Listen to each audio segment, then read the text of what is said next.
Good afternoon, parents. Few people have joined us, जैसे Lalita Sharma, Manju Jain ma'am, Navneet ma'am.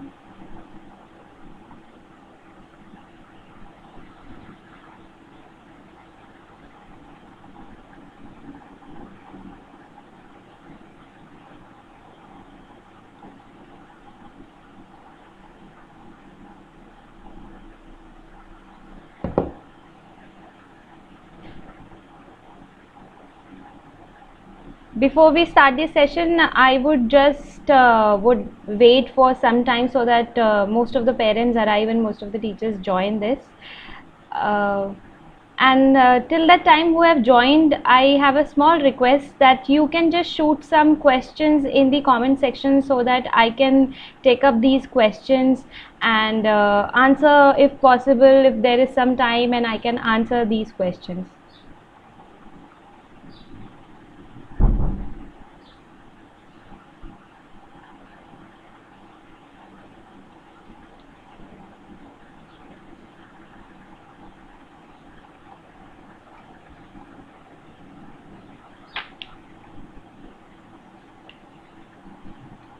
So modern school has given this opportunity to all the parents. I would say that I think this is the best platform जिससे कि modern school के सारे parents कैसे एक दूसरे के साथ जुड़ पाएँ और कैसे पेरेंटिंग को इस लॉकडाउन के टाइम पे अपनी इम्प्रूव कर पाएँ, और या बोलना चाहिए कि क्या हम बच्चों के प्रॉस्पेक्ट को समझ सकते हैं. इन सारी बातों को लेके मॉडर्न स्कूल ने एक बहुत अच्छा इनिशिएटिव लिया है, एंड आई डोंट थिंक हर स्कूल इस तरह का इनिशिएटिव लेता है.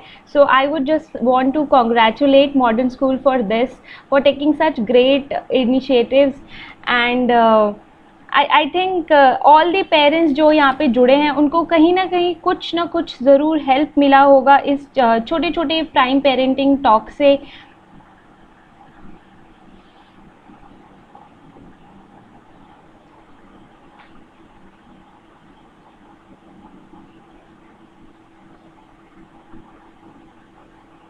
तो आज जो हम बात करेंगे वो मेजरली डिसिप्लिन के बारे में बात करेंगे, कम्युनिकेशन के बारे में बात करेंगे, कैसे communication is very important in good parenting.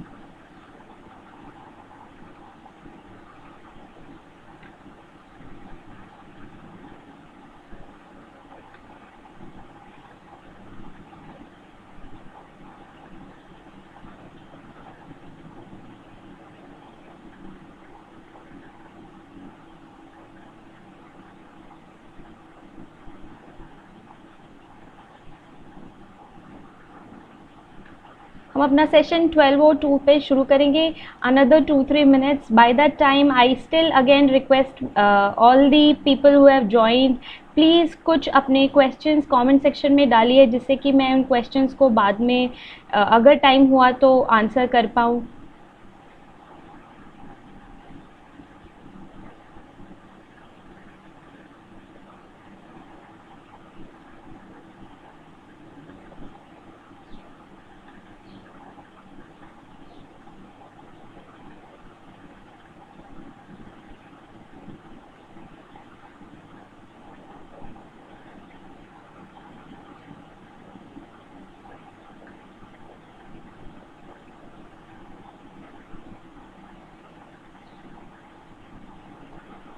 हमारे साथ जुड़ गई है भूमि खत्री जी, नवनीत जोशी जी, अंजना जोशी, नवीन Kumar Jain.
Acha. Good afternoon, parents. My name is Pragati Sharma. I am an academic consultant and educational technology mentor and a parenting coach.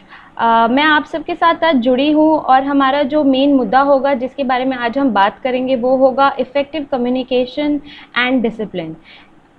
मैं आज के इस पेरेंटिंग टॉक में आप सबको वो छोटी छोटी चीज़ें बताना चाहूँगी, छोटी छोटी प्रॉब्लम्स उठाऊँगी और छोटे छोटे सॉल्यूशंस बताना चाहूँगी कि कैसे इफ़ेक्टिव कम्युनिकेशन हर तरह के प्रॉब्लम से का सॉल्यूशन है।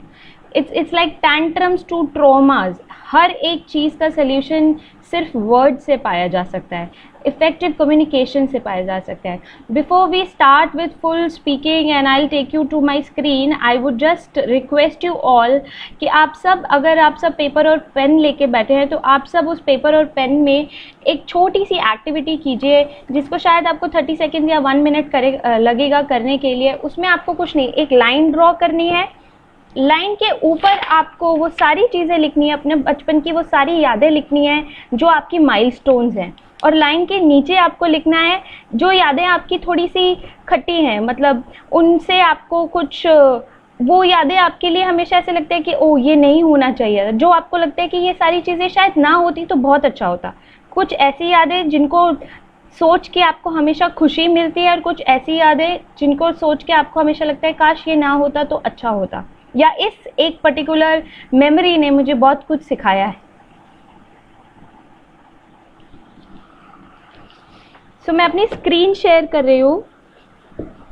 जैसे ऊपर कि मैं 3rd क्लास में मेरे को फर्स्ट टाइम डांस का मौका मिला था तो मैं बहुत खुश हुई थी। मैंने कुछ गड़बड़ की थी तो मेरे पेरेंट्स ने यहाँ पे मुझे डांटा था। तो आप नीचे इस पॉइंट को लिखेंगे, अगर आप देख पा रहे हैं तो यहाँ पे ऊपर की तरफ आप लोग सब लिखिए आपकी अच्छी अच्छी यादें जो आपके बचपन से जुड़ी हुई हैं, और नीचे की तरफ लिखिए जो आपकी यादें हैं जिनसे आपको लगता है कि काश ये ना होती, या फिर अगर होती तो थोड़ा ऐसे ना होकर वैसे होता।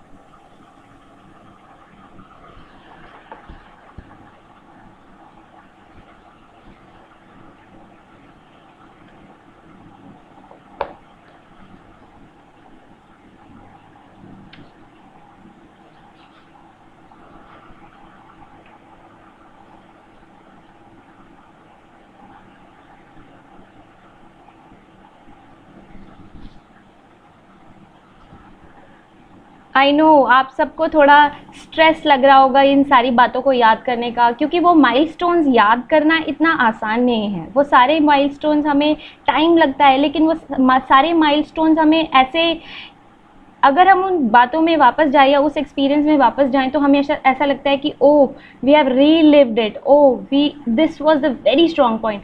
एंड अगर मैं चाइल्ड साइकोलॉजी या जनरल साइकोलॉजी के हिसाब से भी आपको बताऊं तो आपको हमेशा हमेशा समझ में आएगा कि ये वो माइलस्टोन्स हैं जो आपके दिल में घर कर गए हैं या आपके लाइफ में इन्होंने एक बहुत मेजर रोल प्ले किया है। सो इसी तरह आज हम इस टॉपिक को शुरू करेंगे और अब मैं आपसे बात करना चाहूँगी कि किस तरह communication is very important in parenting.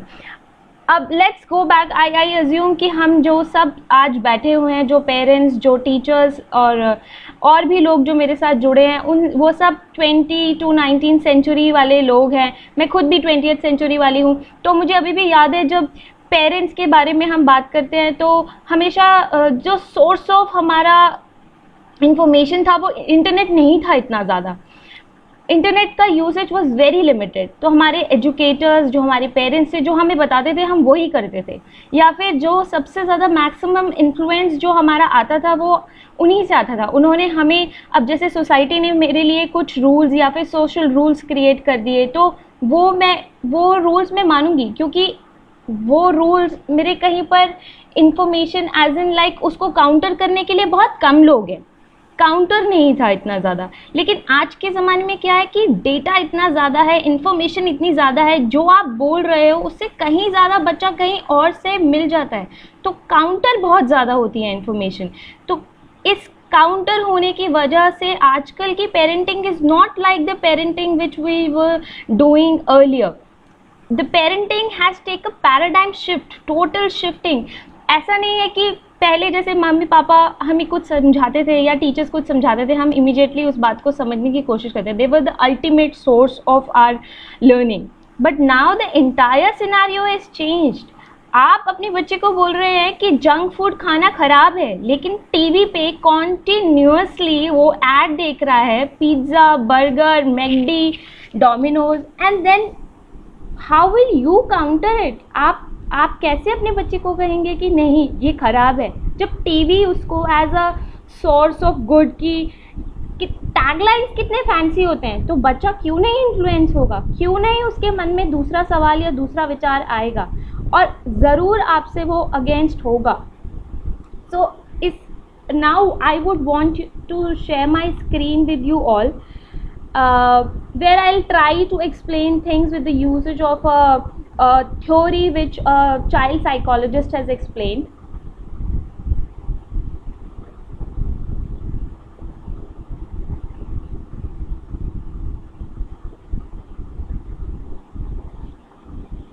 So, अब शुरू करते हैं। इस छोटे से स्लाइड्स मैंने बनाए हैं ताकि आपको ये चीज़ रिटेन ज़्यादा कर पाए।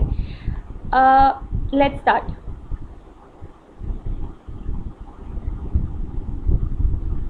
So from tantrums to trauma, how words can help in good parenting. So अब हम सबको पता है कि टैंट्रम्स भी होते हैं, कुछ चीज़ें इतनी बड़ी हो जाती हैं कि ट्रोमा में कन्वर्ट हो जाती हैं। तो कैसे आपके बहुत छोटे छोटे वर्ड्स हर एक चीज़ को चेंज कर सकते हैं। अब वो पेरेंटिंग का टाइम नहीं है जहाँ पे हम छड़ी उठाई और डांट मार दी और थप्पड़ लगा दिया, एक अगर गुस्सा आया और बच्चा हमारे कंट्रोल में आ गया।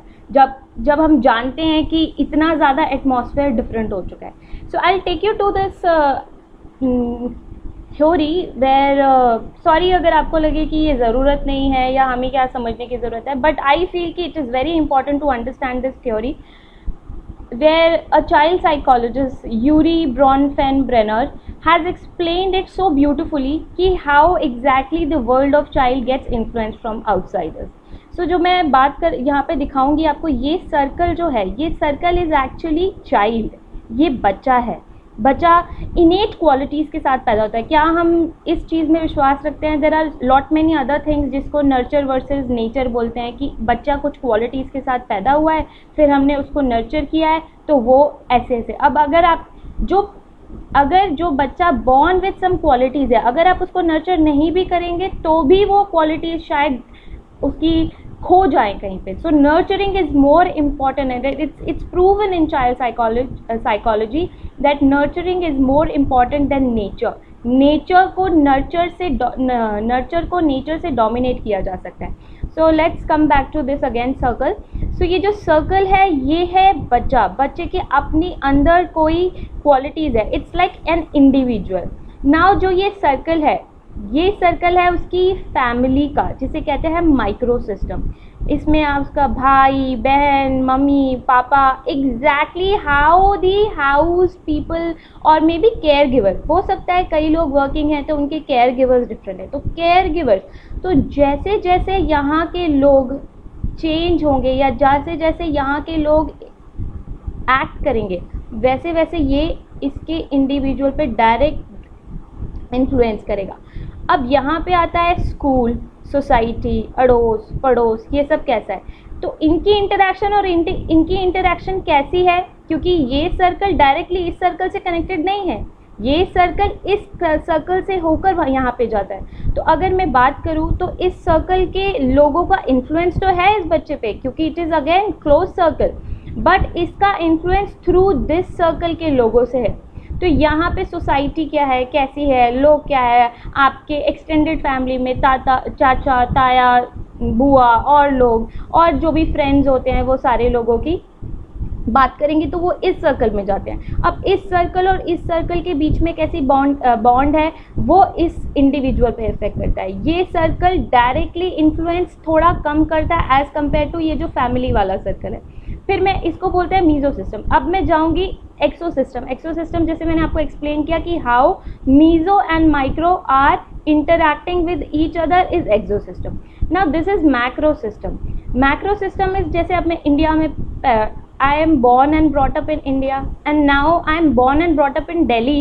सो मेरा जो कल्चर है, वो लैंग्वेज है, वहाँ का रहन सहन है. अब यहाँ के बच्चे are born and brought up in Barmer, तो वो कैसे अफेक्ट करता है, क्योंकि वो इसको भी अफेक्ट करेगा, इसको भी अफेक्ट करेगा, अल्टीमेटली इसको भी अफेक्ट करेगा. तो मेरी लैंग्वेज में, जैसे अब कोई बच्चा बंगाल में पैदा होता है तो उसका अलग तरीका, अलग कल्चर होगा, अलग खाने पीने का होगा. उसी तरह जैसे मैं दिल्ली में हूँ तो मेरा खाना पीना, रहन सहन थोड़ा अलग होगा एज़ कम्पेयर टू जो बच्चे राजस्थान में पैदा हुए. सो इस तरह ये आपस में एक दूसरे से जुड़े हुए हैं बच्चे के साथ. पर अब आपको अच्छे से समझ में आ गया होगा कि how this is connected to this. So सबसे ज़्यादा जो इन्फ्लुएंस करता है किसी भी बच्चे को, वो ये करता है. ये आपस में एक दूसरे के साथ जुड़े हुए हैं तो ये आपस में इन्फ्लुएंस करते हैं, तो ये इनडायरेक्टली इन्फ्लुएंस करते हैं. डायरेक्ट इन्फ्लुएंस नहीं होता इन सारी चीज़ों का. लेकिन अगर ये सर्कल आपका ठीक नहीं है और यहाँ पे रिलेशंस ठीक नहीं है, ये डायरेक्ट इन्फ्लुएंसिंग हो जाएगी. I hope I could make my point clearer and for better understanding सबको समझ में आया होगा कि मैं क्यों ये थ्योरी आप सबके साथ शेयर करना चाह रही थी. Now let's move to the next topic. जो आज हम टॉपिक्स कवर करेंगे, जो मैं शिकायतें हैं या फिर जिन टॉपिक्स के बारे में पेरेंट्स की जनरल शिकायतें आती हैं, जो मैं कवर करने वाली हूँ, वो ये टॉपिक्स हैं. सबसे पहले मैं टॉपिक कवर करूँगी डिसिप्लिन का, फिर मैं करना चाहूँगी negotiable and non-negotiable, and anger management, why request not order, and self esteem. अगर आप देखेंगे तो ये सारे के सारे टॉपिक्स आपस में सिर्फ एक ही चीज़ से कनेक्टेड हैं, वो है इफ़ेक्टिव कम्युनिकेशन. अगर आप अपने थॉट्स क्लियर तरीके से अपने बच्चों को नहीं देते हैं तो सारे इश्यूज़, ये जो 5 इश्यूज़ यहाँ पे दिख रहे हैं, उसकी जगह अब 100 इश्यूज़ क्रिएट हो सकते हैं. सो this is how effective communication play a role in good parenting. So let us start with our first topic, and the first topic is what is a discipline. So अब अगर कोई भी मुझसे ये definition पूछेगा, क्योंकि मैं स्कूल से के साथ जुड़ी रही हूँ, तो मुझसे सबसे पहले डिसिप्लिन मेरे दिमाग में आता है कि हाँ, the child in a class should be silent when teacher is speaking, the child should walk in a line and things like this. We describe discipline in school. But अगर मैं डिसिप्लिन की बात करूँ, घर के अंदर डिसिप्लिन का क्या मतलब होता है, तो डिसिप्लिन का मतलब, अब मैं पेरेंट्स का पॉइंट ऑफ व्यू जानना चाहूँगी, या फिर मैंने कई पेरेंट्स से बात करने के बाद ये जाना है कि डिसिप्लिन का मतलब होता है उनके हिसाब से कि जी, एक बार अगर हमें बच्चे को हमने बात कह दी तो उसको वो माननी है. या फिर डिसिप्लिन का मतलब ये होता है कि मैंने एक बार बोल दिया है, अब दूसरी बार मुझे बोलना ना पड़े और आप डंडे की चोट पे मतलब आप मेरी बात माने. मैंने आपको बोला है कि सो जाओ, अभी सो जाओ या अभी पढ़ो, तो अब ये आपको फॉलो करना है. It's like not discipline. जो पेरेंट्स डिसिप्लिन डिस्क्राइब करते हैं वो एक्चुअली डिक्टेटरशिप है, वो डिसिप्लिन नहीं है. और इसीलिए पेरेंट्स को बहुत ज़्यादा डिसिप्लिन से को लेकर बहुत ज़्यादा दिक्कत होती है कि एकदम से पेरेंट्स चाहते हैं कि हम एकदम बोले कि ये करो और हमारा बच्चा फटाफट भागता हुआ ये करे. हम अपने बच्चे को बोलें कि ऐसा मत कर, तू पढ़ाई कर, तू ये कर, और हमारा बच्चा हमारी बात माने. आई am sorry, that is not discipline. Discipline का डेफिनेशन ही चेंज हो गया है घरों में, क्योंकि स्क्रीन्स इतनी ज़्यादा देख रहे हैं बच्चे, टीवी इतनी ज़्यादा देख रहे हैं, बाहर के लोगों से इतना इंटरेक्शन है, ओपन सोर्स ऑफ नॉलेज है. तो डिसिप्लिन का रोल ये बिल्कुल भी, और फिर पेरेंट्स, हम सारे पेरेंट्स परेशान होते हैं कि अरे हमारा बच्चा जी डिसिप्लिन नहीं है, हमारा बच्चा जब हम उसको पढ़ने के लिए पूरा दिन नहीं पढ़ता. तो exactly this is what I am saying. Is it passing orders and expecting them to get followed as discipline? मतलब सिर्फ आपने ऑर्डर्स पास किए और वो फॉलो हो जाए, उसको डिसिप्लिन कहते हैं? या फिर एक बहुत स्ट्रिक्ट रूटीन, आपने कई पेरेंट्स मैंने देखा है, स्पेशली फादर्स जो होते हैं, वो बहुत ज़्यादा डिसिप्लिन को लेके बहुत ज़्यादा अग्रेसिव रहते हैं हमेशा, कि हमने एक रूटीन क्रिएट कर दिया है और आपको ये फॉलो करना है. मतलब मैंने कितने घरों में देखा है कि मम्मी जो चिल्लाकर बोल रही होती है, तूने ये नहीं किया ना, आज तेरे पापा को बताऊंगी. So this is how what we are creating is, एक तो फादर का रोल ख़राब कर दिया कि पापा को बताऊंगी because he has got a stricter attitude then, and दूसरा हमने एक अजीब सा फिक्स सा रूटीन कर दिया जिसे बच्चा फॉलो ही नहीं कर पा रहा है, and finally we are saying कि हमारा बच्चा डिसिप्लिन ही नहीं है. या फिर हम ये बोलना चाहेंगे कि हमने कुछ डिफाइन कर दिया है एक बार और वही फॉलो होना चाहिए, that is discipline. So I want to correct or maybe want to give you a better and open perspective about discipline. So how can we discipline? एक तो पहली बात हमें जानना पड़ेगा कि डिसिप्लिन होता क्या है. Discipline is just code of behaviour. कुछ रूल्स बनाइए अपने घर में जिसे फॉलो करना इज डिसिप्लिन. एक बिहेवियर डिफाइन कीजिए कि ये बिहेवियर होगा, और इसके अलावा अगर आप कुछ टैंट्रम्स दिखाएंगे या किसी अलग तरह का बिहेवियर दिखाएंगे, then that is not discipline. So सबसे पहले डिसिप्लिन का मतलब होता है कि कुछ रूल्स. और अब मैं जब रूल्स की बात करना चाहूँगी तो मैं ज़रूर बताना चाहूँगी कि रूल्स का मतलब ये नहीं होता कि आप, अब हमारे घर में बहुत ही सिंपल सा रूल है कि आप किचन में स्लीपर्स पहन कर नहीं जा सकते.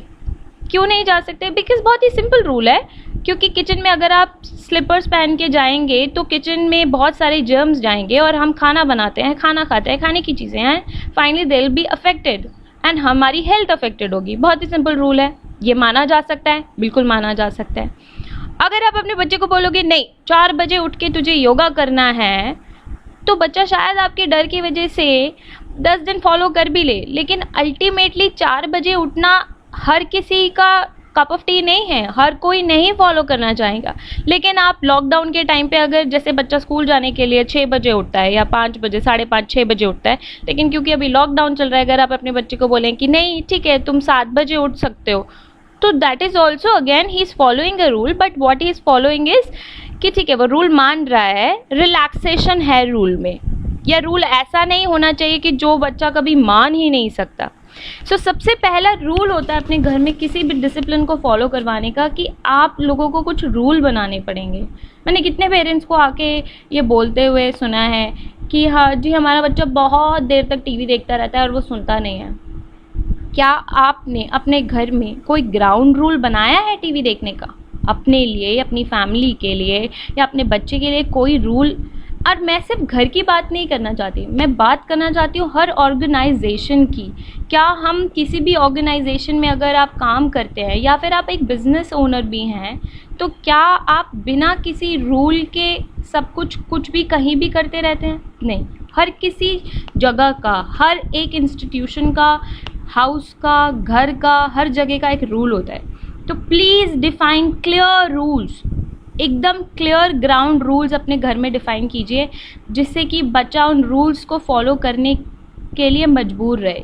कि भाई जैसे बहुत ही सैम्पल रूल्स हैं कि खाना सबको साथ में खाना है. अब उसके लिए 8 बजे अगर उसका कोई सीरियल आ रहा है, 8 बजे उसका कोई फ़ोन कॉल आ रहा है, 8 बजे उसका कुछ और कोई कॉल हो रहा है, या आपका कुछ और रिलेटेड काम आ रहा है, आप सबको वो स्टॉप करके खाना साथ में खाना. Because this is the rule, ground rule of the house. TV आपको 8 बजे या 9 बजे या जो भी आपका डिसाइडेड टाइम है उसके बाद नहीं चलेगा. अब ऐसा नहीं होना चाहिए कि मैं अपने बच्चे को 9 बजे सुला रही हूँ पर फिर मैं खुद 12 बजे तक टीवी देख रही हूँ. ऐसा नहीं कर सकते हम. When we are defining rules, then ground rules have to be for everyone. और maybe if you want to say that कि मुझे 7 बजे टीवी देखने का, 8 बजे टीवी देखने का टाइम नहीं मिलता है, तो बच्चे I will just see it till 10 o'clock, so 1 hour is for me. So define clear rules. And हर घर के rules can differ. ऐसा नहीं है कि मेरे घर में जो रूल होगा वो आपके घर में भी होगा और आपके घर में जो रूल होगा वो मेरे घर में भी होगा. It can totally differ. It can totally depend on your parenting.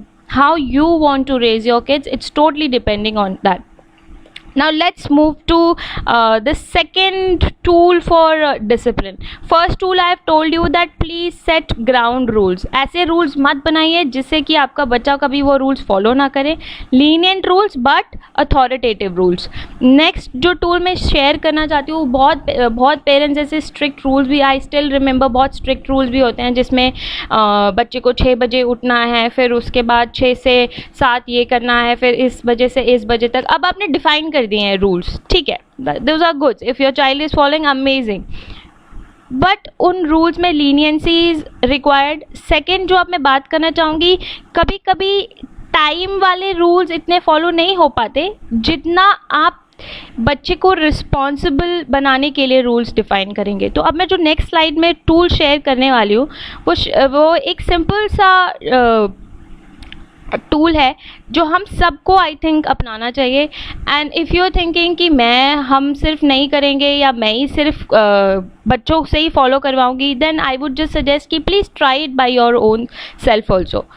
So this is a tool which I have been following from a very long time.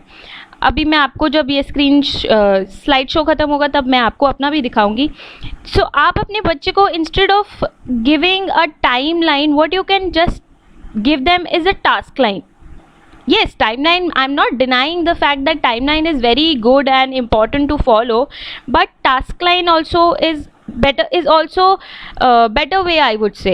Why I would say better? Because उससे क्या है, बच्चा अपने काम के लिए खुद responsibility ले रहा है, वो किसी से टाइम नहीं पूछ रहा है, या आपको उसके पीछे नहीं भागना पड़ रहा है कि अरे 8 बज गए, नाश्ते का टाइम हो गया और तुमने नाश्ता नहीं किया। वो आपका ग्राउंड रूल डिफाइन हो सकता है कि नहीं 8 बजे सुबह मॉर्निंग में नाश्ता करना है, तो वो ग्राउंड रूल में आ गया तो वो बच्चा मानेगा ही।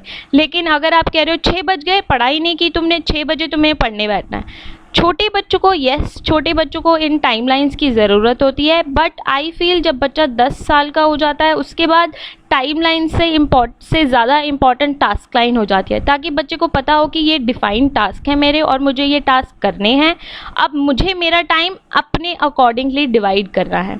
सो let me just come to this task. ये मैंने एक सैम्पल टास्क लिखे हैं, आप अपने ये बच्चे के टास्क उसके हिसाब से भी चेंज कर सकते हैं। आप बच्चे को खुद को ये टास्क डिफाइन करने के लिए बोल सकते हैं। अगर आपको लगता है नहीं बच्चे को हम थोड़ा सा हेल्प करें और फिर उसका टास्क डिसाइड करें, that you can also do. So now let me come to this.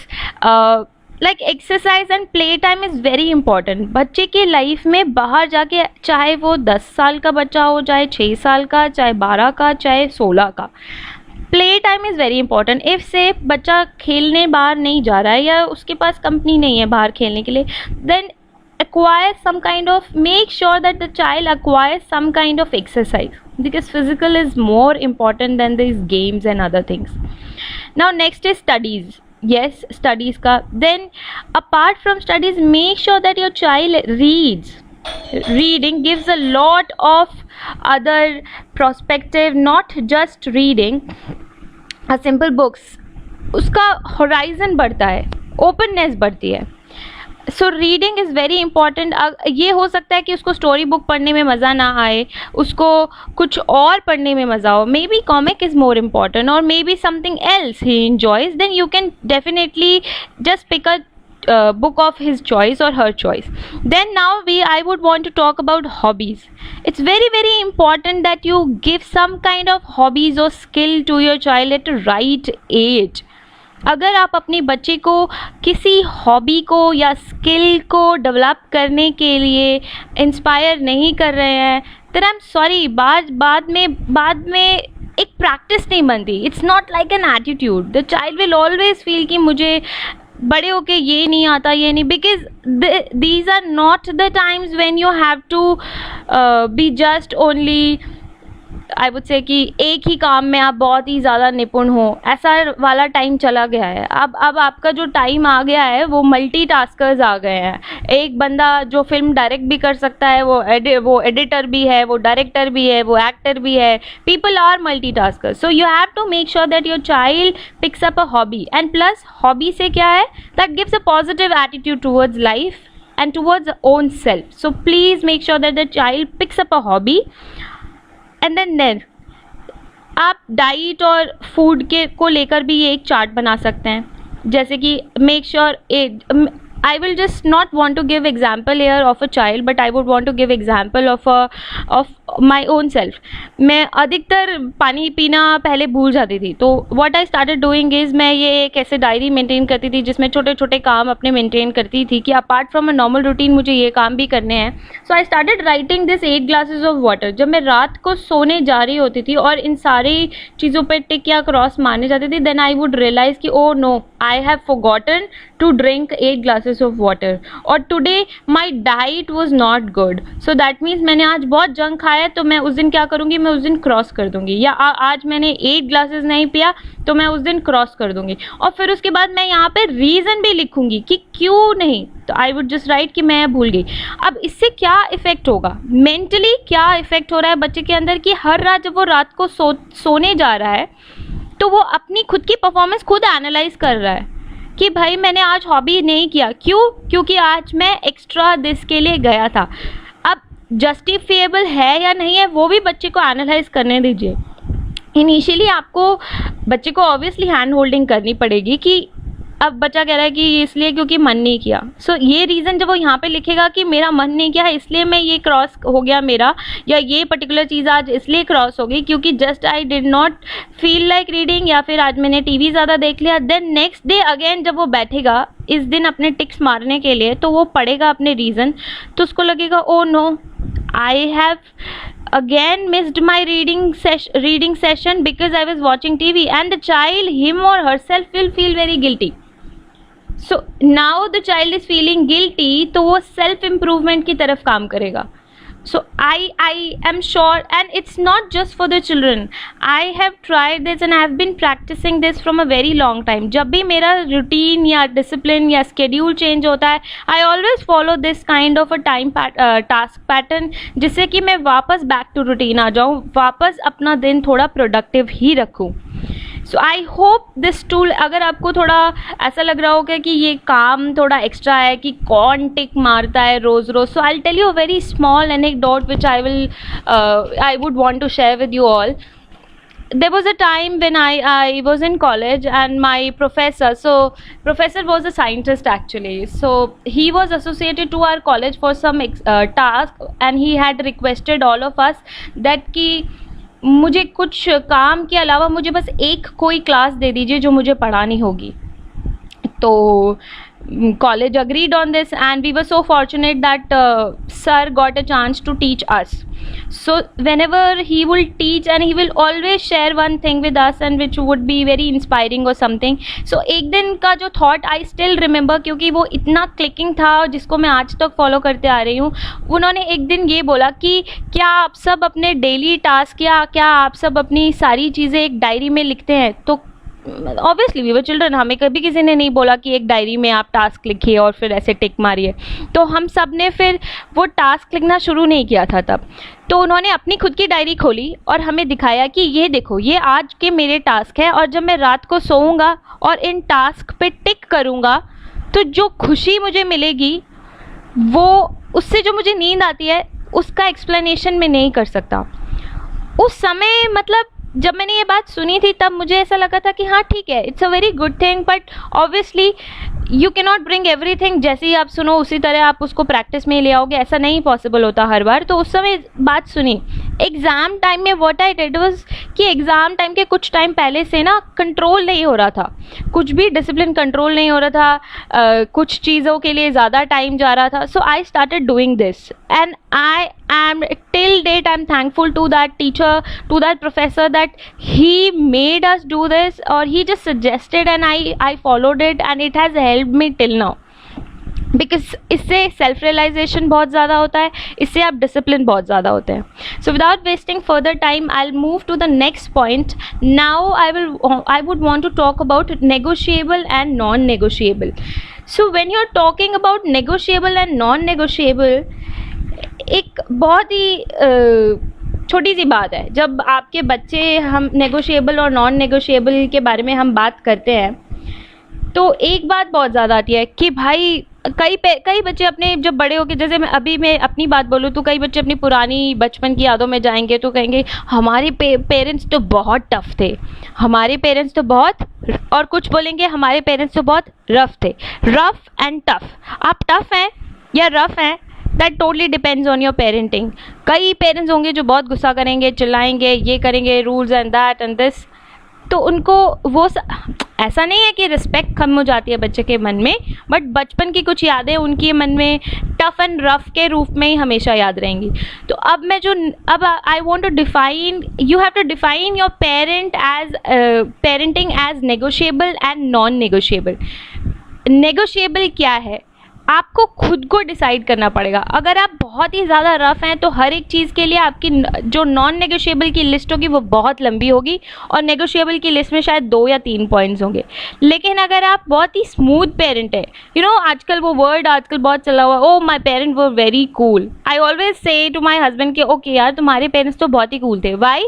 Because it was very much defined to him कि हाँ ठीक है, पढ़ना है, अभी तुम्हें मार्क्स लाने हैं, ये तुम्हारी रिस्पॉन्सिबिलिटी है। अगर तुम गेम्स खेल रहे हो तो चलो हम भी तुम्हारे साथ गेम्स खेल लेते हैं, तो गेम्स खेल लेते हैं। तो कितनी देर गेम्स खेल लेते हैं? अगर उसने बोला कि 15 मिनट और खेलने दो मम्मी, तो ठीक है 15 मिनट अगर तुम खेल रहे हो ज़्यादा तो तुम्हें अपनी स्टडीज़ फिर उस हिसाब से मैनेज करनी पड़ेंगी। स्टडीज़ में यू कैन नॉट कॉम्पनसेट।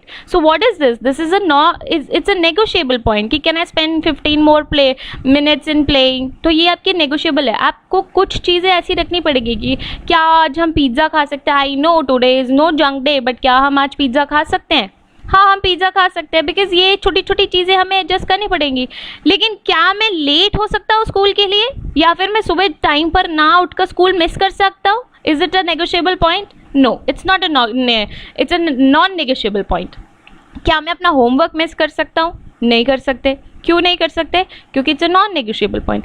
ये भी बहुत सिंपल एग्जांपल्स आपको मैंने दिए हैं, लेकिन आप हर चीज़ को अपनी पेरेंटिंग में जब भी आपको डाउट हो कि आपको ये करना चाहिए, बच्चे को कैसे डील करना चाहिए, क्या एग्जैक्टली बोलना चाहिए, you can define the parenting in 2 terms, that is negotiable है ये पॉइंट या नॉन नेगोशिएबल है।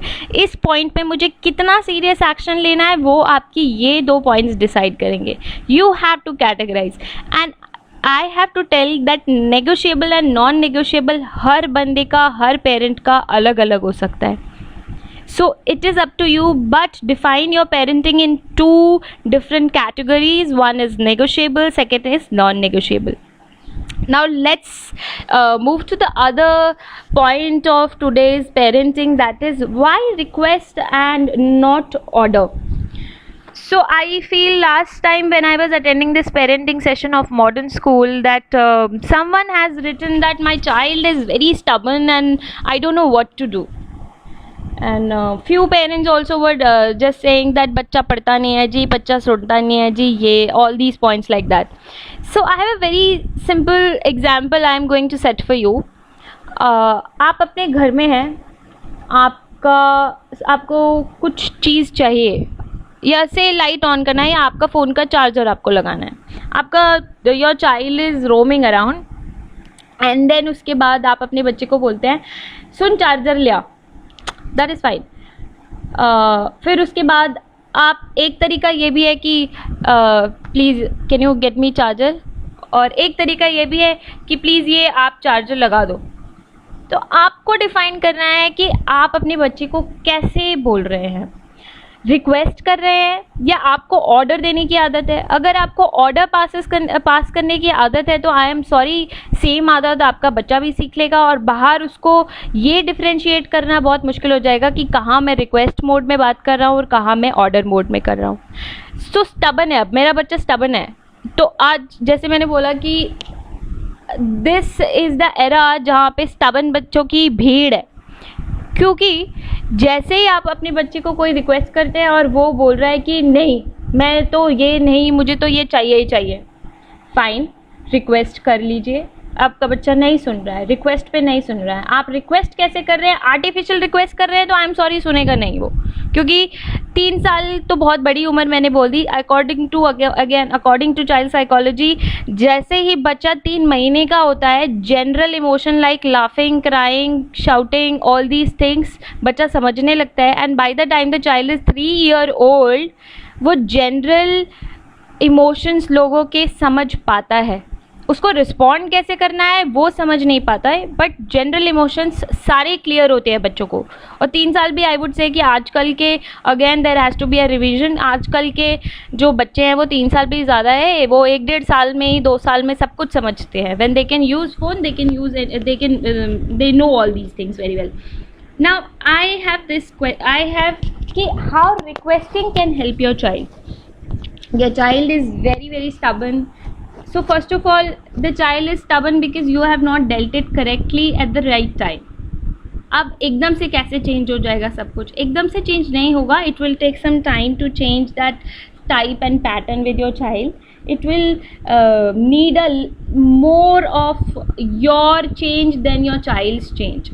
So अब set expectations with explanation, transparency. अब suppose अब मैं इधर बात करना चाहूँगी कि अगर आपका बच्चा बोल रहा है कि जी मुझे पर्टिकुलर चीज़ चाहिए, तो आप अपनी बच्चे को बहुत ही प्यार से समझा सकते हैं कि ये पर्टिकुलर चीज़ आपके पास है या फिर रिक्वायर्ड नहीं है या अनकॉल्ड फॉर है.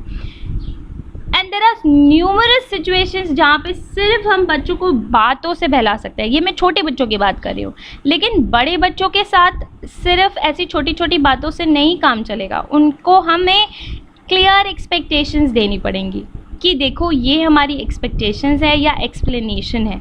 अगर आपका चाइल्ड फिर भी आपकी बात को नहीं मान रहा है, फिर भी आपके पॉइंट से डिफ़र कर रहा है, then you have to listen. उसके काउंटर को आपको सुनना पड़ेगा. Then act tactfully. आपको सोचना पड़ेगा उसके हिसाब से कि ऐसा कौन सा सवाल करूं या ऐसा कौन सा जवाब दूं या ऐसा कौन सा प्रैक्टिकल पॉइंट ऑफ व्यू दूं जिससे कि और इन सारी चीज़ों को वो बच्चा सुने. बड़े बच्चों की मैं बात कर रही हूँ. अगर फिर भी आपका बच्चा नहीं सुन रहा है, still the child is not ready to listen, then you have to explain it very clear to your own self first कि कॉन्सिक्वेंसेस होंगे. हम पूरा टाइम बच्चों को प्रोटेक्ट नहीं कर सकते हैं. जी हाँ, कॉन्सिक्वेंसेस होंगे, तो आप अपने बच्चे को वो कॉन्सिक्वेंसेस एक्सप्लेन कर दीजिए कि ठीक है ये इस चीज़ के कॉन्सिक्वेंस हैं, you go ahead and do. Suppose the child is saying कि I have to go to a party. अब वो नेगोशिएबल एंड नॉन नेगोशिएबल है. अगर आपका नॉन नेगोशिएबल है तो पहले तो आपको नॉन नेगोशिएबल चेक करना पड़ेगा कि नॉन नेगोशिएबल क्यों है. You have to explain, but there is a reason of not going to a party. Then you have to again see कि आप अपने बच्चे को प्रैक्टिकल रीजंस क्या दे सकते हैं. ऐसे रीजंस मत दीजिए जिसमें बच्चा आपको काउंटर करके और आपको ये बोले कि you are wrong. You have to give them those reasons. ऐसे reasons again I am saying, ऐसे रीजंस मत दीजिए कि जहाँ पे बच्चे को लगे कि क्योंकि आप कंजर्वेटिव हैं या आपका थॉट प्रोसेस ठीक नहीं है इसलिए आप रोक रहे हैं. You have to give them very practical point of views. Now again this point I want to share is set achievable और practical goals and expectations with result. ये स्पेशली सीनियर क्लासेस के लिए है. I would say mid school से जो है, क्या हम अपने बच्चे को बोलते हैं कि तुमको अब हमें रिक्वेस्ट, चलिए ठीक है अभी रिक्वेस्ट नहीं करें, हम अपने बच्चे को इस बार हमारा बच्चा से 40 में से उसने 15 मार्क्स लाए हैं या फिर 20 मार्क्स लाए हैं. एंड अब मेरे को बहुत गुस्सा आ रहा है क्योंकि मेरे बच्चे ने पढ़ाई भी नहीं की और 20 मार्क्स भी आए और हमने उसको पढ़ने को बोला और उसने पढ़ाई नहीं की. तो मैं उसको बोलूँगी कि अगली बार तेरे 40 नहीं आए तो तेरी टांगें तोड़ दूँगी. I have heard this statement very very commonly. This is use, तेरी टांगें टूट जाएंगी या थप्पड़ पड़ेगा तुमको, ये है वो एक्सप्लेन जो भी यूज़ करते हैं कि तुम्हारे 40 नहीं आए तो फिर देख लेना और तुम्हारा ये सब बंद. सो क्या मैंने एक अचीवेबल या प्रैक्टिकल गोल रखा है अपने बच्चे के सामने? डू यू थिंक कि बच्चा सोचेगा कि मैं 40 लाऊं? नहीं, वो शायद 4 दिन के लिए आपको मनाने के लिए आपको पढ़ने का नाटक करके दिखा सकता है या से कोशिश भी कर सकता है, लेकिन उसके बाद वो नहीं करेगा कोशिश क्योंकि आपने उसका गोल ही ऐसा सेट कर दिया है. सिंपल है कि आपके अभी 20 आए हैं, let's try to touch 30 next time. तो 30 उसको लगेगा कि हाँ अचीवेबल है, अब मैं 30 के लिए मेहनत कर सकता हूँ. या से कि बेटर नेक्स्ट टाइम. तो बेटर में आपको डिफाइन करना पड़ेगा कि next time I know you are capable, you are able to do this, you have to do it like this and I would expect you to get at least 30. So child will think कि हाँ 30 achieve कर सकता हूँ. तो 30 की कोशिश में there is a chance that the child might achieve 35 और मे माइट अचीव 38 क्योंकि वो कोशिश करेगा, उसको वो पॉजिटिव आउटकम दिख रहा है कि पॉजिटिव अचीवेबल गोल है. Unexpected expectations, please do not set unexpected. And जब भी आप अपनी कोई भी एक्सपेक्टेशन अपने बच्चे से रखते हैं तो उसको बहुत ही पॉजिटिवली डिस्प्ले कीजिए. Use some stories, use some anecdotes. अपने किस्से सुनाइए, नहीं किस्से तो कई बार साइंस यूज़ कीजिए. गूगल एक ऐसी चीज़ है जहाँ पे आप इन सारी चीज़ को पढ़ सकते हैं. थोड़ी थोड़ी साइंस के फैक्ट्स इंक्लूड कर दीजिए अपनी बातों में. You will sound interesting. Okay, so next is aggression with the kids. Now aggression is something which is very sensitive for the kids. अब अब एग्रेशन की बात करूँ तो एग्रेशन के भी बहुत सारे मोड्स होते हैं ना, उस मोड्स को मैं डिफ़ाइन नहीं करना चाहूँगी, otherwise the session will go very long. But सिर्फ एग्रेशन की मैं बात करूँ तो क्या आपको लगता है कि सिर्फ आपको गुस्सा आता है, या आप जब गुस्सा करते हो तो अगला बंदा सुने? I really don't know. Aggression, वो कहते हैं ना, क्रोध, ज्वाला, these words are very connected. क्रोध, ज्वाला और भस्म, तीनों एक दूसरे में, अगर आप इन तीनों को कनेक्ट कर दोगे, ये तीनों की तीनों आपस में कनेक्ट हो जाएंगे। आप, अब एग्जाम्पल एक बहुत छोटा सा है आपका, सपोज़ आपके बच्चे ने एक स्कूल में एग्ज़ाम में चीटिंग की है, स्कूल में बच्चा पकड़ा गया है।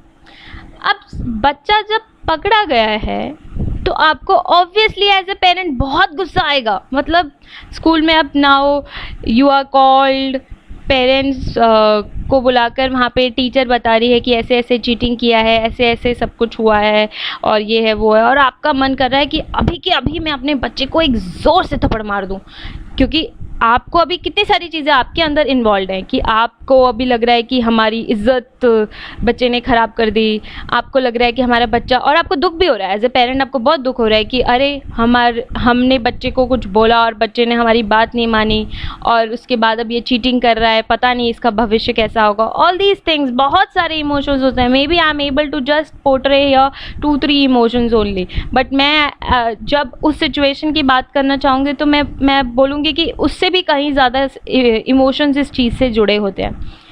But imagine now imagine what child is feeling. हाँ, उसने गलती कर दी है, क्योंकि बच्चे गलती करने के लिए ही होते हैं। उसने तो गलती कर दी है, लेकिन आपने उससे बड़ी गलती कर दी है उसको इमीडिएटली अग्रेशन दिखा के। 2 तरह के रिएक्शंस हो सकते हैं बच्चे के। एक, वो गलती करके डर के थोड़े दिन के लिए वो चीज़ के लिए एकदम शांत हो जाएगा, नहीं करेगा। लेकिन आपने जो ह्यूमिलिएट किया है उसको in front of all the other teachers और मे बी पेरेंट्स और स्टाफ मेंबर्स जो भी हैं उधर के, वो ह्यूमिलिएशन उसको इतना ज़्यादा अंदर से स्ट्रॉन्गली अफेक्ट करेगा कि उसके, आप सोच भी नहीं सकते कि आगे उससे रिलेटेड वो क्या क्या एक्शंस कर सकता है। फर्स्ट, वो थोड़ी दिन के लिए डर जाएगा। सेकंड ऑप्शन है कि उसकी सेल्फ इस्टीम बहुत ज़्यादा हिल जाएगी। थर्ड ऑप्शन है कि वो डर जाएगा और आप जो उसको बोल रहे हैं उससे आपकी इमेज बहुत ख़राब हो जाएगी उसके मन में कि मेरे पेरेंट। एंड थर्ड, उसको जो वो स्कूल जाएगा वापस, वो इतने ज़्यादा कई बच्चे इतने ज़्यादा गिल्ट ट्रिप और इतने ज़्यादा सेल्फ एस्टीम और सेल्फ कॉन्फिडेंस उनका शेक हो जाता है कि वो अपने फ्रेंड्स के सामने नज़रें नहीं मिला पा रहे हैं, या कईयों के साथ और कुछ होता है। तो ये एग्रेशन का क्या हुआ कि आपके छोटे से स्पॉन्टेनियस एग्रेशन ने बहुत सारे दरवाजे खोल दिए हैं गलत अपने बच्चे के लिए। लेकिन अब सेम सिचुएशन में आपको बता रही हूँ कि अब सेम सिचुएशन है कि आपके बच्चे ने कुछ गलती की है, you are being called in the school, बहुत डांट दिया है ऑलरेडी टीचर्स ने, चीटिंग क्यों करते हो, या समझा दिया है। आई वुड नॉट से डांट दिया है, क्योंकि आजकल टीचर्स भी do not take a chance of कि डांटने वाटने का चांस आजकल टीचर्स भी नहीं लेते, they also go for very smooth right. तो अब बच्चे को बता दिया गया है, पर उसको ह्यूमिलिएशन ऑलरेडी हो चुका है क्योंकि वो अपने क्लास के 40 बच्चों के सामने पकड़ा गया है। अब वो वापस घर जा रहा है, आपने उससे पूरे रास्ते कोई बात नहीं की, अब वो सॉरी पहले ही बोल रहा है, बच्चा ऑलरेडी सॉरी बोल रहा है कि सॉरी अब नहीं करेंगे। तो अब ठीक है, आप अपने एग्रेशन को कंट्रोल रखिए। एंड नेक्स्ट जो आपको करना है वो बहुत ही सिंपल चीज़ करना है कि कैन वी टॉक लेटर। बहुत ही सिंपल है कि कैन वी टॉक लेटर, क्योंकि अभी आप जोन में नहीं हो अपने, क्योंकि आपको अभी गुस्सा आ रहा है, आपकी बहुत ऑलरेडी बाहर की चीज़ों से इन्फ्लुएंस हो रखा है। कैन वी टॉक लेटर, ठीक है। So can we talk later के बाद you have to talk to your child, talk it out and talk कि why this has been done by your child. जिस दिन आप अपने बच्चे को फॉरगिव करेंगे, उसकी गिल्ट ट्रिप जो थी वो छोटी थी जब वो सारे बच्चों के सामने पकड़ा गया था या टीचर के सामने पकड़ा गया था और टीचर ने पेरेंट को बुलाया था, पर जैसे आप अपने बच्चे को माफ़ कर देंगे, गिल्ट ट्रिप बहुत बड़ी हो जाएगी। जैसे गिल्ट बहुत बड़ी हो जाएगी, the child will not do that thing again. So it is very important. Guilt से ज़्यादा I would just call it realization. So realization and but अगर आपको लगता है कि आप बहुत एक दो लाइन बोल के अपने बच्चे को माफ़ कर देंगे तो I am sorry, you have to talk to your child at length. बहुत सारी बातें बतानी है और बहुत सारे कॉन्सिक्वेंसेस बताने हैं, तब जाके आप अपने बच्चे को समझा पाएंगे. सिर्फ ये बोल देना कि नहीं अगली बार से मत करना will not help. Talk about the consequences, talk about how it has affected you as a parent and your love for the child.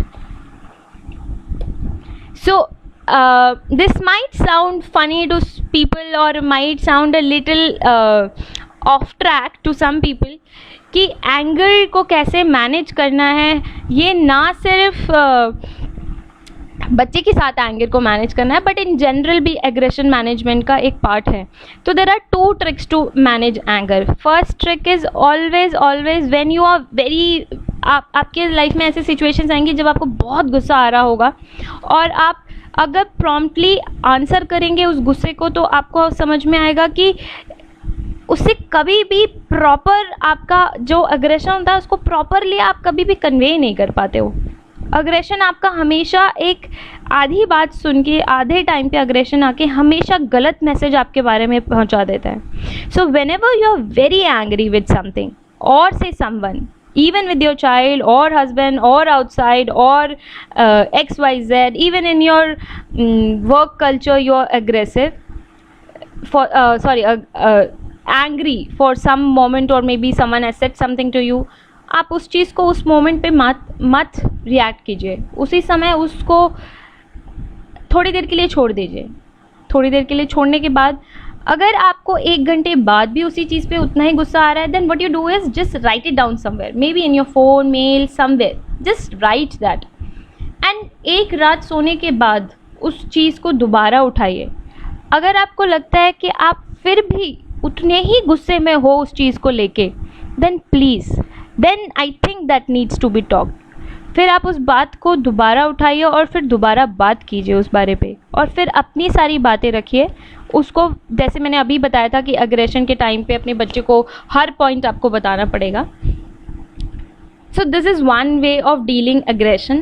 Second trick is quite casual and जैसे casual scenario can be very simple at your home और इन सारी चीज़ों से, छोटी छोटी चीज़ों से mother's को जनरली बहुत ज़्यादा गुस्सा आता है. आई स्टिल रिमेंबर पानी में बॉटल में पानी नहीं भरा, फ्रिज के बॉटल्स बेड के नीचे लगा देते हो, बैग सही नहीं रखते हो, बुक सही नहीं रखते हो, कपड़े फेंक देते हो. All these things have got very, I think I can connect this things with mothers because इस तरह की प्रॉब्लम्स मदर्स के साथ बहुत ज़्यादा आती है. और ये छोटे छोटे पॉइंट्स होते हैं जहाँ आपका गुस्सा ट्रिगर हो जाता है unnecessary and then you shout at times.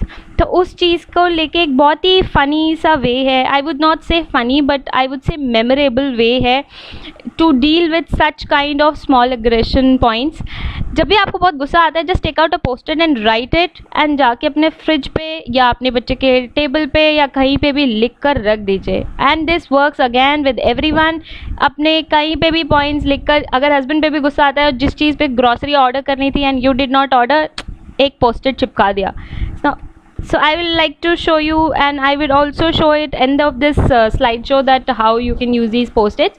So जैसे बहुत ही छोटा सा है, clean your room, do your homework. Now constantly आपको बार बार otherwise एक nagging mother या nagging father का इमेज क्रिएट करने से अगर आप अपने आप को बचाना चाहते हैं तो बहुत सिंपल है, छोटे छोटे ऐसे ट्रिक्स लगाइए, छोटे छोटे पोस्टर्स लगा दीजिए. अब आपको लगेगा कि ये तो एक एक्स्ट्रा काम है बट मुझे ऐसा लगता है कि बोलने से इफ़ेक्ट आपकी बात का काफ़ी कम हो जाता है. अगर आप अपनी बात को डिफरेंट तरीक़ों से दूसरों तक पहुंचाओ वो ज़्यादा इफ़ेक्टिव रहती है.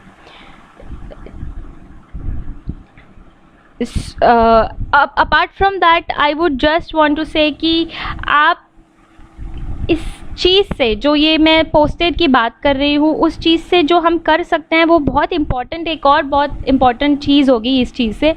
जब आपका बच्चा आज नहीं 10 साल बाद जब वो बड़ा हो जाएगा तो आपके बच्चे के पास जो मेमोरीज़ होंगी आपकी as a parent obviously I am not saying कि बाकी बचपन भूल जाएगा या बाकी चीज़ें. सो एज अ पेरेंट ये बहुत एक फॉन्ड मेमोरी बन के रहेगी कि मेरी मदर को जब गुस्सा आता था she would always put a posted, या मेरे फादर को जब इस तरह के छोटे छोटे चीज़ों को हमें रिमाइंडर्स देने होते थे she would always put a posted which was a very sweet way. और ऐसा ज़रूरी नहीं है कि आप हमेशा पोस्टेड कोई काम के लिए ही लगा सकते हैं, बट आप एक छोटा सा पोस्टेड, एक बहुत छोटा सा स्माइली भी लिख सकते हो कि अगर सपोज आपके बच्चे ने अपना रूम बहुत टाइडी कर दिया है तो आप एक बहुत छोटा सा स्माइली बनाइए और उसके रूम पे चिपका दीजिए. तो that will create a longer and a fonder memory in your child's brain.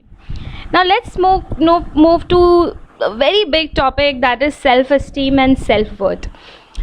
यहाँ पे मैं अगर सेल्फ इस्टीम और सेल्फ वर्थ की बात करूँगी तो मैं मेजरली सेल्फ इस्टीम और सेल्फ वर्थ की बात टीनेजर्स में करना चाहती हूँ, क्योंकि छोटे बच्चे सेल्फ इस्टीम सेल्फ वर्थ से ज़्यादा स्ट्रगल नहीं करते, बिकॉज जो छोटे बच्चे होते हैं वो लाइफ को सिर्फ 2 शेड्स में देखते हैं, that is black and white. But जैसे ही बच्चा आपका 9 साल का या 10 साल से ऊपर का होने लग जाता है, धीरे धीरे उनको ग्रे शेड्स भी दिखने लग जाते हैं. It's defined as black, white and grey. अब ग्रे शेड्स जैसे वो थोड़े थोड़े बड़े होते हैं, ग्रे शेड्स उन्हें दिखाई तो देते हैं लेकिन उन्हें ये समझ नहीं आता कि ये ग्रे शेड्स के साथ डील कैसे करना है. अब वो जब तक वो 10, 12, 13 साल का है तब तक वो ग्रे शेड्स को डील आई वुड से सबसे ज़्यादा मैक्सिमम इन्फ्लुएंस जो आसपास के लोगों का होता है उससे करता है. जैसे आप अपने बच्चे को, जैसी बातों के लिए आप अपने बच्चे को बोलते हैं, जैसी बातें आप अपने बच्चों को बोलते हैं, समझाते हैं, सिखाते हैं, आसपास वाले जैसे जैसे बताते हैं वो वैसे वैसे अपने बारे में राय रखने लग जाता है और उसी तरह की बातें दुनिया के बारे में भी सोचने लग जाता है. So self esteem is a very very big and major issue in teenagers. इसके बारे में एक स्टोरी भी मैं बताना चाहूँगी, लेकिन ये स्टोरी हम बाद में करेंगे. उससे पहले मैं सल्यूशन के बारे में बात करना चाहूँगी कि जिन बच्चों के साथ self confidence, self worth, self esteem के बहुत ज़्यादा प्रॉब्लम्स हैं, टिमिड से हैं बच्चे, बहुत ज़्यादा कुछ बोलो और हमें हमेशा अपने पे सेल्फ डाउट रखते हैं, उन बच्चों के लिए सल्यूशन क्या है, सेल्फ एस्टीम बनाना क्यों ज़रूरी है. ये तो आई डोंट थिंक कि मुझे एक्सप्लेन करने की ज़रूरत है कि सेल्फ एस्टीम बनाना क्यों ज़रूरी है किसी बच्चे का. बट सेल्फ एस्टीम जिन बच्चों की थोड़ी सी भी अगर आप बोलो कि हिल रही है, या उन बच्चों वो जो बच्चे सेल्फ एस्टीम के साथ स्ट्रगल कर रहे हैं उनके लिए क्या सल्यूशन हो सकता है. So this is the solution for self esteem. So जिन बच्चों के साथ सेल्फ एस्टीम का प्रॉब्लम है उनके साथ हम सल्यूशन, या सेल्फ कॉन्फिडेंस का प्रॉब्लम है, वो जनरली अपने ऊपर सेल्फ डाउट पे रहते हैं, वो बहुत ज़्यादा उनको और बाहर के लोग बहुत ज़्यादा इन्फ्लुएंस करेंगे. ऐसे बच्चे हमेशा दूसरे लोगों से अपनी तारीफ़ सुनना चाहेंगे या दूसरे लोगों की तरफ देखना चाहेंगे कि क्या मैं ठीक हूँ, क्या मैंने ये किया तो ठीक है. अगर कोई बोले नहीं तुमने गलत किया है तो then the child will immediately back off. So how you can improve this or how you can build this self confidence? सबसे पहला solution, and I'm not talking about the solution for only children, this can help even to those people who are suffering with self esteem or self worth problem. जो सबसे पहला and major solution है helping others. How helping others can help to boost your self esteem? Imagine कीजिए आपका बच्चा अगर class में अपने फ्रेंड को जो मैथ्स प्रॉब्लम नहीं सॉल्व कर पा रहा है, अगर वो सॉल्व कर पा रहा है उसके हेल्प से, तो how would the child feel? The child will feel कि oh wow I am able to help others, यानी people do appreciate my contribution, do appreciate what I have. So immediately self esteem nurture हो जाएगी. अगर आप बोलो छोटी छोटी चीज़ों से अपने बच्चे को हेल्प करना जब सिखाएंगे बच्चे को, तो जब किसी भी इंसान को, नॉट जस्ट द किड, किसी भी इंसान को जब हेल्प करने की ताकत आ जाती है, हेल्प करने की शक्ति आ जाती है, बंदे का अपना सेल्फ वर्थ अपने आप ही स्ट्रांग हो जाता है. अपने आप ही बच्चे को किसी को भी समझ में आने लग जाता है कि अगर मैं केपेबल हूँ किसी को हेल्प करने के लायक, तो यानी मेरे में कुछ तो अच्छा है, मैं खराब तो नहीं हूँ हर चीज़ में, यानी मेरे में अच्छा है.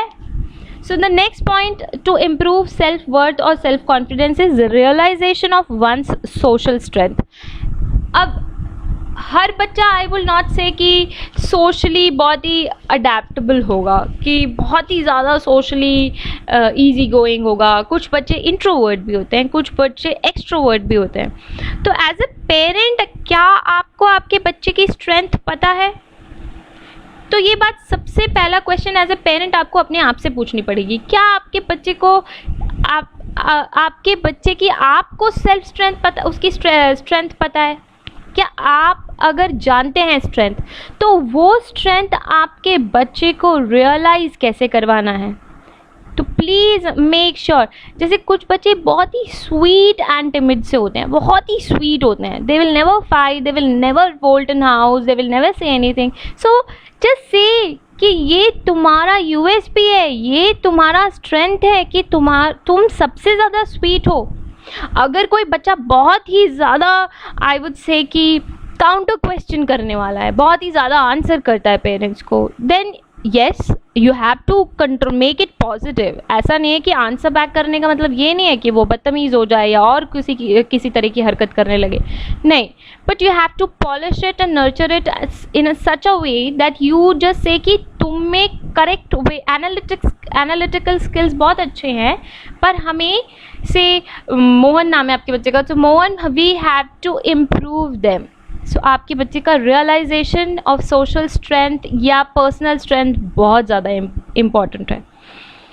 So third point which I want to give is for self strength for anyone is training on a skill.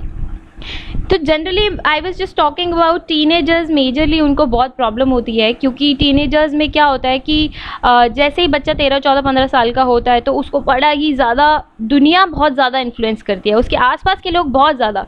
तो वो जो सर्कल जो मैंने बताया था ना, माइक्रो सर्कल से ज़्यादा उसका बाहर वाला सर्कल बहुत ज़्यादा इन्फ्लुएंस करने लग जाता है टीनेजर टाइम पे. तो वो कूल डूड बनने की कोशिश, cool girls, oh we are cool, because आजकल वो कूल स्टेटमेंट्स बहुत ज़्यादा चल रहे हैं. तो हाँ वी आर कूल, हमें कूल. तो अब कूल बनने के लिए क्या करेगा बच्चा? फेसबुक पे बहुत सारे पिक्चर्स डालेगा, ये करेगा, वो करेगा. I mean all the possible distractions he will try to acquire just to make himself or herself stand out in the crowd. And that is nothing but a question of self esteem and self worth. क्योंकि बच्चे को अपनी self worth को बार बार touch करवाना होता है, इसलिए वो इस तरह के डिस्ट्रैक्शन से हमेशा बहुत अपने आप को हेल्प्ड पाते हैं. जब वो कहते हैं कि अब फेसबुक पे suppose 15 is very small number again, I would से उनको 150 लाइक उनके पिक्चर्स पे मिल गए, एंड किसी और बच्चे ने फ़ोटो डाली है एंड उसको सिर्फ 50 लाइक्स मिले हैं. So the guy who has got 150 like on Facebook and the boy who has not got 50 likes on the Facebook, उस बच्चे की सेल्फ वर्थ वहीं के वहीं कम हो जाएगी उसके मन में. और जो बच्चा है जिसको 150 मिलेगा उसको लगेगा oh I am a cool dude, इसीलिए सब मुझे पसंद कर रहे हैं और ये अमेजिंग है. तो हमें एग्जैक्टली करना क्या है इसमें how you can help a child to gain that self worth. Make sure that your child excel in, that is why make sure your child excel in a skill or maybe a hobby or any particular kind of field, because तभी मैंने वो discipline वाले chart में मैंने एक hobby या skill ज़रूर डाली है.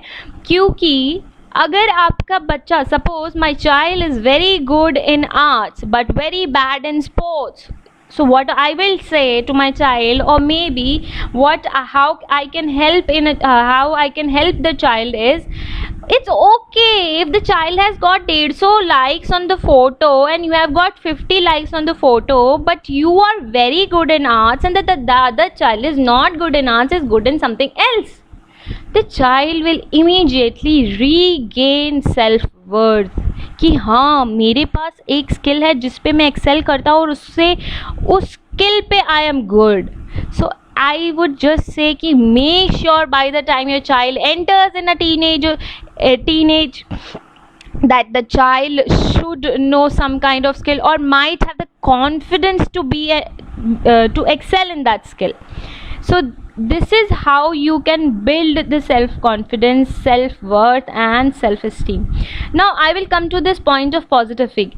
यहाँ पे again the child excels in say art, and but not in sports, you are giving a positive feedback that everybody has an area.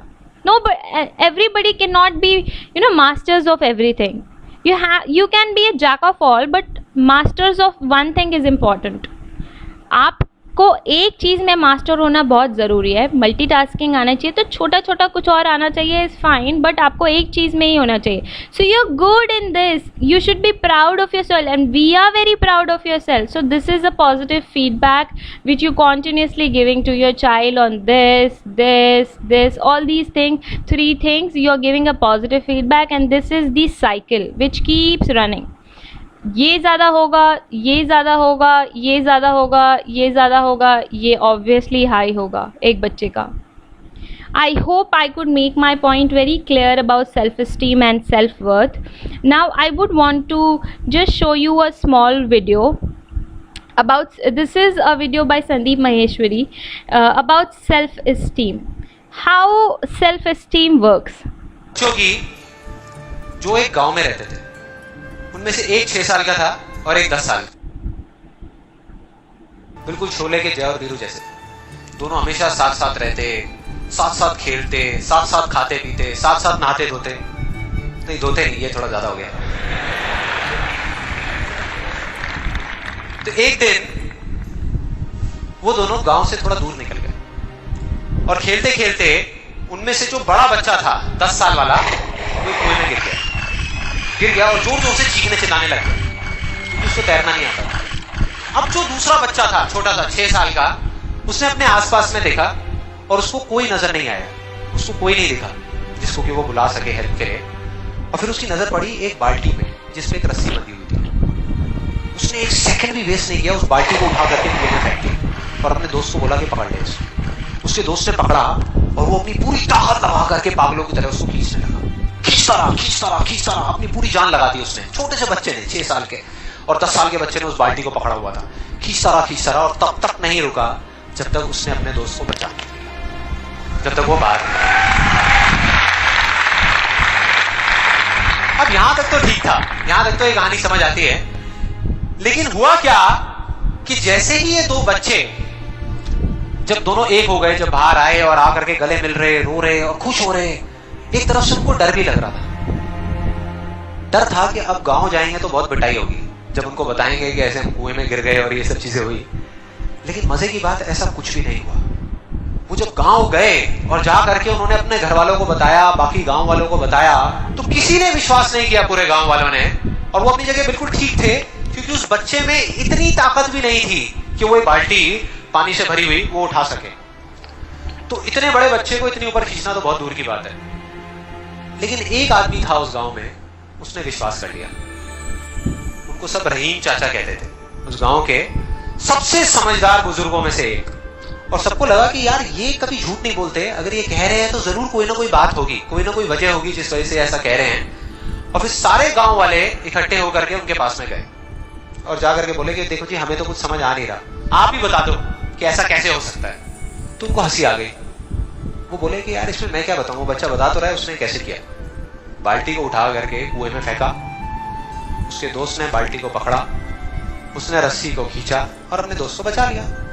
तो आपको पता तो है उसने कैसे किया, बच्चा बता तो रहा है, इसमें मैं क्या बताऊं. तो सारे गांव वाले उनकी शक्ल देख रहे. फिर कुछ देर बाद वो बोले कि सवाल ये नहीं है कि वो छोटा सा बच्चा ये कैसे कर पाया, सवाल ये है कि वो ये क्यों कर पाया, कि उसके अंदर इतनी ताकत कहां से आई. और बोले इसका सिर्फ एक जवाब है, सिर्फ एक, कि जिस वक्त उस बच्चे ने ये किया, उस टाइम पे उस जगह पर दूर दूर तक कोई नहीं था उस बच्चे को ये बताने वाला कि तू ये नहीं कर सकता.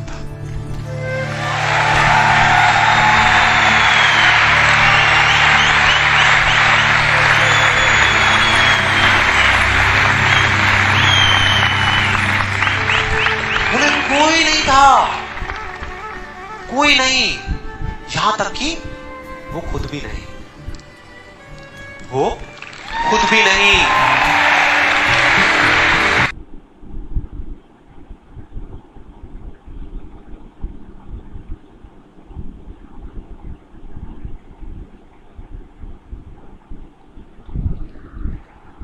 I hope this video has made sense for what I was saying, that how important is self-esteem and self-worth, and how we can affect this self-esteem and self-worth. So as I had told you, that I will show you my diary as well, that how I have been following a routine, and this is not just a myth.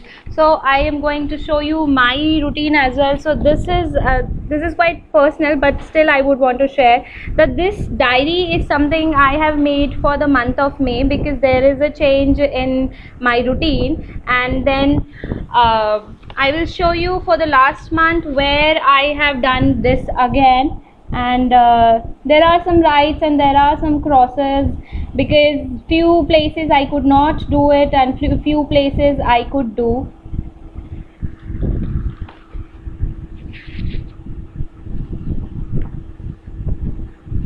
And now when I was just going to school, I was following this kind of timetable. So make sure that you also follow some kind of timetable or discipline chart or task table, which makes sure that your child also follow you. This is the time where you can nurture, जब आप उनको nurture कर सकते हैं to create better nature. It was a lovely session with you all. I hope I could bring some help to you, and thank you so much for joining me. Thank you so much. I will be sharing one link to you all from where you can download this entire tools and things, and you can reread this entire presentation. Also, if you have some more questions, I'll be again giving you a link where you can just send me a mail, or maybe directly even you can send it to the Modern School page, and I'll be able to handle those questions. Thank you so much. We'll see you some other time.